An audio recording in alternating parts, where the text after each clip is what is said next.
It looked like the future. A car unlike anything America had ever seen. Brushed stainless steel, gull-wing doors. A machine that promised to reinvent the sports car. But beneath its futuristic skin, everything was already falling apart. The dream belonged to one man, John DeLorean. After becoming one of Detroit's brightest automotive executives, he walked away from General Motors, not because he had to, but because he believed he could build something even greater. His vision became the DeLorean Motor Company. It wasn't just another startup. It was a direct challenge to Detroit's biggest manufacturers. Investors poured in millions. The media embraced the story. The world was watching. Then came the car. Designed by legendary Italian designer Giorgetto Giugiaro, it looked like it had driven straight out of the future. Its stainless steel body reflected everything around it, while its iconic gull-wing doors stopped people in their tracks. The DeLorean wasn't just transportation, it was a statement. But bold ideas are expensive. Development costs exploded, deadlines slipped, every delay burned through more money, and the company wasn't just building a car anymore. It was fighting to survive.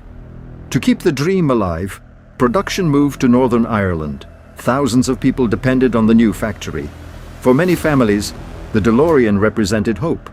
But inside those factory walls, pressure was growing every single day. The production line finally came to life. Cars rolled off the assembly line. But so did the problems. Quality issues became impossible to ignore. Panels didn't line up. Parts failed inspection. Customers began losing confidence. The dream machine was beginning to crack. Every defect damaged the company's reputation. Sales slowed, money disappeared. The future that once looked so bright was slipping away. Then came the final blow. In 1982, John DeLorean became the target of an FBI drug trafficking sting.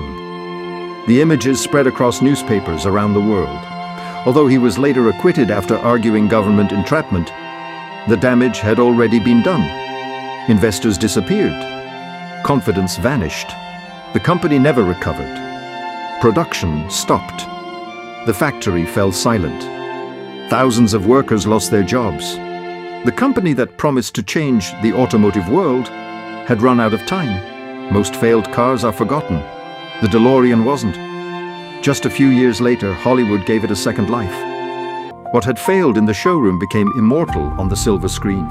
Today, millions of people recognize the DeLorean without ever knowing the company behind it. John DeLorean's dream never became the automotive revolution he imagined, but it became something far more powerful, a symbol of ambition, a symbol of risk, a symbol of failure, and of a dream that refused to disappear. Because history doesn't always remember the most successful car, sometimes it remembers the one that dared to be different.